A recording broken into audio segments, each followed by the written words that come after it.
పన్నెండు గుర్రాల బండి పోతాంది. పన్నెండు గుర్రాల బండి పోతాంది. పన్నెండు గుర్రాల బండి పోతాంది. నాకు చెప్పకుండా ఎప్పుడు వచ్చిండ్రా మీరు బయటికి? అయ్యో అక్క మమ్మ వచ్చింది. అరే అప్పటి నుంచి నేను నీకు చెప్తానే ఉన్నా వద్దు వద్దు అంటే ఇద్దరికి వచ్చినావు. మన పని అయితే చూడిగా.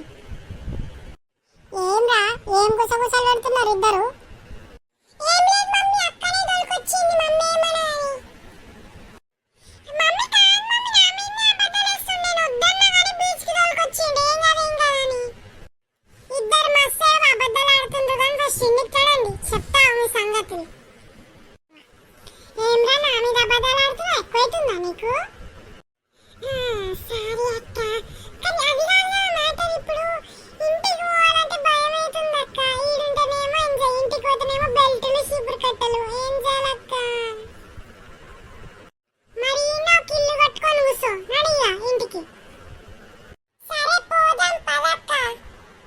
నడువు తొందరగా, మళ్ళీ చీపురు కట్ట తెస్తుంది. ఈ